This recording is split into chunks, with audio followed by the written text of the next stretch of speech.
Right now, without realizing it, you might be doing something that's quietly breaking your cat's trust. Not out of cruelty, not out of neglect, just out of not knowing.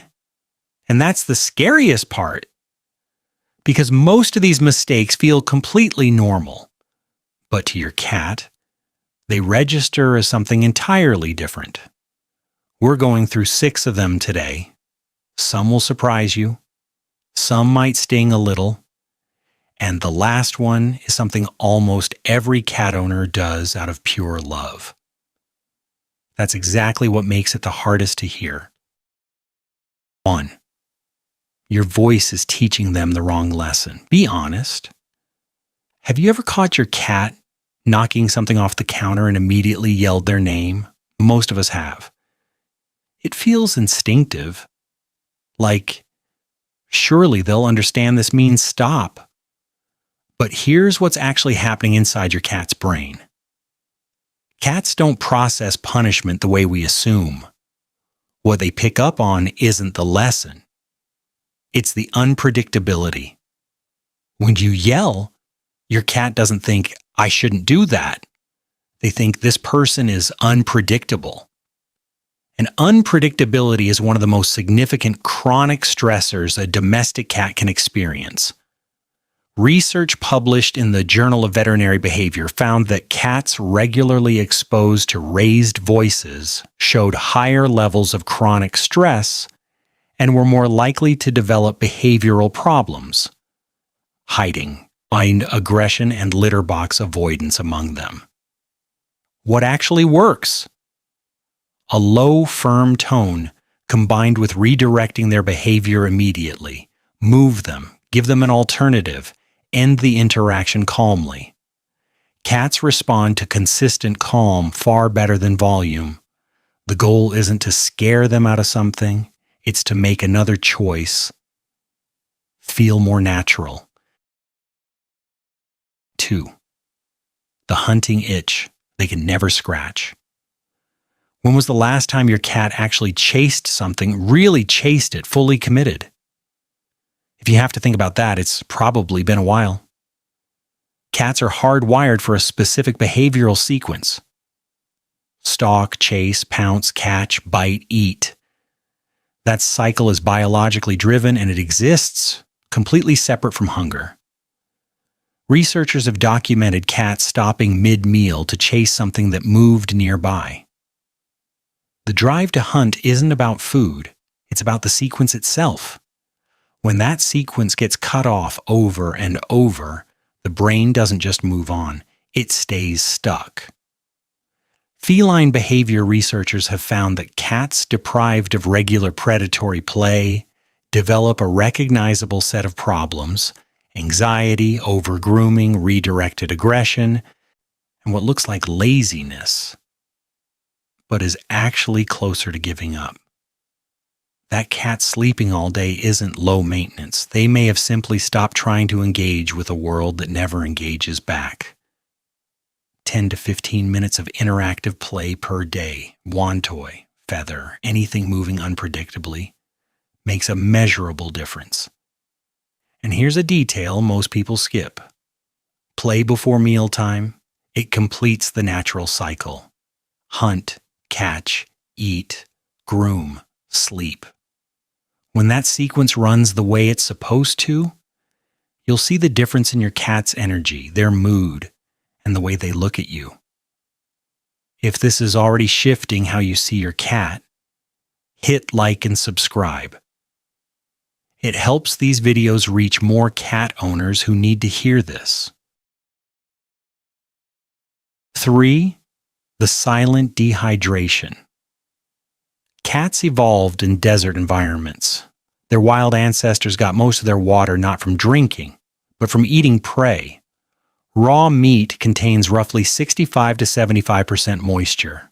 That's where the hydration came from, which means cats never developed a strong thirst drive. They're not built to notice when they're running low and go drink more. So when a cat's entire diet is dry kibble, which contains about 10% moisture, they're living in a state of chronic low-level dehydration. Most owners never see it because cats don't show it. A study from the Journal of the American Veterinary Medical Association confirmed that cats on dry-only diets had significantly lower total water intake than cats eating wet food, even when fresh water was available right next to the bowl. And over time, that puts serious pressure on the kidneys. Kidney disease is the leading cause of death in older cats, and chronic underhydration is one of its primary drivers. If your cat refuses wet food, you're not alone, that's real. 2 things that actually help. Mix a small amount of warm water directly into dry kibble and try a water fountain instead of a bowl. Moving water triggers a different response in cats, and many owners report their cats drinking noticeably more once a fountain goes in. 4. You're petting them in the wrong language. You've probably experienced this.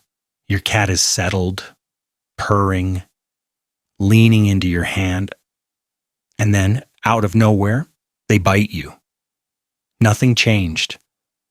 You were doing exactly the same thing the whole time. Here's what was actually happening. Cats have a high density of nerve endings under their skin, and those nerves don't work like a switch. They build. What starts as pleasant sensation accumulates, then crosses a threshold fast. Behaviorists call it petting-induced overstimulation. A study from the University of Lincoln found that cats showed the lowest stress indicators when touched around the cheeks, base of the ears, and under the chin. When petting moved to the belly or the base of the tail, stress hormones elevated almost immediately. Some cats genuinely love belly rubs. Individuals vary enormously, and if yours does, that's great. The deeper point isn't about specific zones. It's about reading the language your cat is using before they have to bite to get the message across. Watch the tail. Slow and relaxed means they're with you. Quick flicking at the tip means the limit is coming. Watch the ears. Forward means comfortable. Rotating backward means stop. Your cat is communicating constantly. Once you learn to hear it, petting sessions don't end in frustration anymore. They just keep going because you stop before they need to ask you to. 5. Their bathroom is in the scariest spot in the house. Where is your litter box right now? If you're like most people, a basement corner, a closet, behind the washing machine. Makes sense from your side. But from your cat's perspective, you've placed their most vulnerable moment in the most threatening location possible.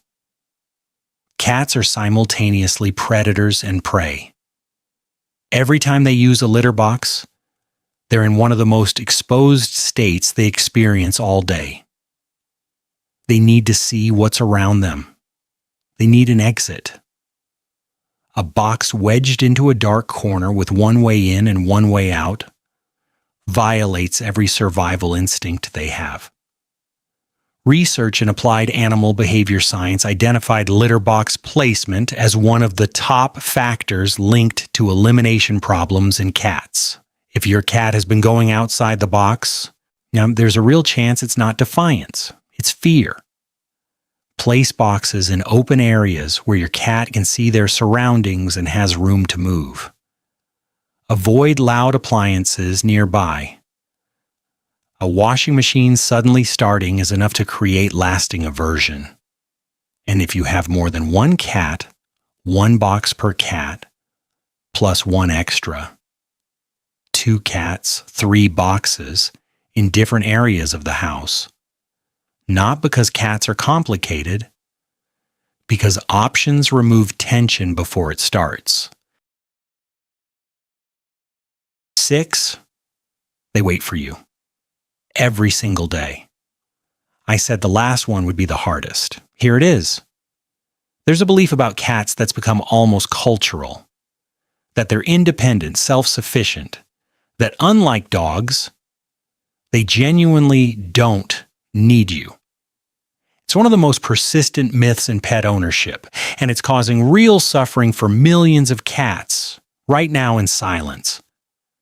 In 2019, researchers at Oregon State University's Human-Animal Interaction Lab published a study in Current Biology using the same methods developmental psychologists use to measure infant attachment. They briefly separated cats from their owners, then observed the reunion. About 65% of cats showed secure attachment to their owner, nearly identical to the 65% figure found in human infants. The conclusion? Cats don't merely tolerate us. They use us as a source of safety and comfort, the same way a young child depends on a parent. That cat who seems fine when you come home after a long day, they may not be fine. Cats in prolonged isolation can develop anxiety, over-grooming, and behavioral changes.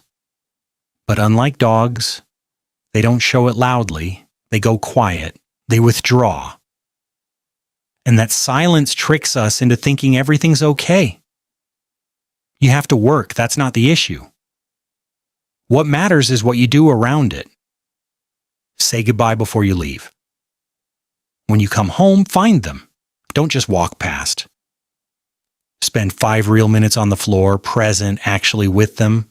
Leave a window perch, rotate the toys, give them something to investigate before you go. These aren't dramatic gestures. But to your cat, they're the difference between a day that passed in anxious silence and a day that felt like you were somehow still there. You can't always be with them, but you can make sure they know you're coming back. And to your cat, that's everything.